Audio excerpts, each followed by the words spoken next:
Imagine you're a member of the Jewish ruling council. Only a few weeks ago, you succeeded in having Jesus of Nazareth crucified. Your greatest problem has finally been solved. The crowds have dispersed, the cross is empty, the body has been buried. Surely the movement will disappear. Then something surprisingly happens. Only days later, the streets of Jerusalem are filled with a startling proclamation. He is risen. Thousands begin believing in him. The movement grows instead of dying. Now put yourself in the place of these religious leaders. How do you stop Christianity? The answer seems obvious, doesn't it? Produce the body. Bring it into the streets of Jerusalem. Display it before the crowds. The movements end immediately, right? There'll be no church, no New Testament, no Christianity. And yet, that never happened. The question is, why? Jesus did not disappear into an anonymous grave. According to all four Gospels, he was buried in the tomb of a very well-known person, Joseph of Arimathea, a respected member of the Jewish council. This detail is historically significant. Joseph was a well-known public figure, and if the Gospel writers have invented this story, their opponents could have easily exposed it. Instead, this account remains consistent. The tomb belonged to a well-known individual. The burial took place in publicly. Everyone knew where Jesus had been laid. Very early on Sunday morning, several women came to complete the burial customs. They expected to find one thing, a dead body. And instead, the stone had already been rolled away. The tomb was empty. Again, notice something remarkable. The first witnesses are women.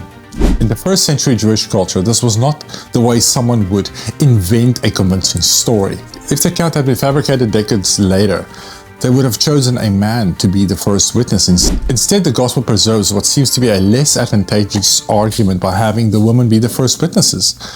Now comes one of the most important facts of the entire investigation. Matthew records that the chief priests bribed the guards to spread a story.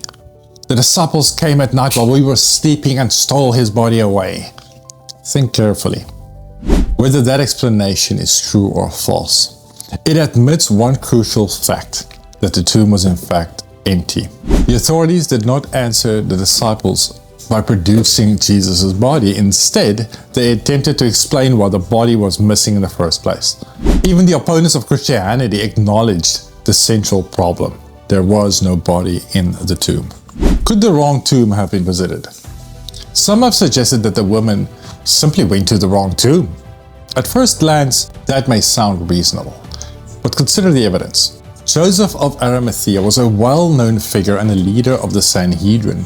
Jesus was publicly executed, and his burial was no secret at all, especially considering the promises that Jesus made during his lifetime that he will die, be buried, and be resurrected, so much so that his opponents placed guards in front of his tomb to assure that that very thing cannot take place, that the disciples cannot come in and steal the body and claim that their Lord has risen. Matthew tells us that the guards were posted at the tomb because the religious leaders remembered Jesus promising that he would rise again. Whether one accepts or denies Matthew's account or not, this detail is interesting and significant. Even Jesus' enemies understood his promise and his proclamation. The irony is profound, that by them sending the guards, by them bribing the guards afterwards to make up a story that the body was stolen, simply enforces the fact that the tomb was empty. If the tomb was in fact empty, what happened to the burial cloth? One artifact fascinated historians, scientists, physicians, and skeptics alike. It's called the Shroud of Turin, and many believe this to be the very burial cloth of Jesus Christ.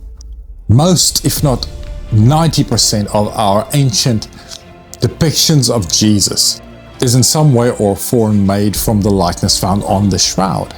The shroud is publicly held by the Roman Catholic Church as the very burial cloth of Christ. Various scientists throughout the years have done repeated and varying scientific studies of the shroud and come to one conclusion. This is not a painting. This is not a reproduction. And it seems to most likely be the actual burial cloth of Jesus Christ, with marks specific to his execution and no one else. The empty tomb by itself does not prove Christianity. But every explanation must answer one question. Why was the tomb empty? Why could the authorities not produce the body? Why did the disciples suddenly proclaim Jesus as risen after hiding for a few days in fear of suffering the same consequences as their Lord? And why did the message spread? The empty tomb is not the end of the investigation, but it is a very interesting place to start. An empty tomb alone does not create a worldwide movement. Something transformed the individual followers of Jesus. Cowards became courageous. Doubters became believers. Enemies became evangelists. What could bring on such a radical change in someone?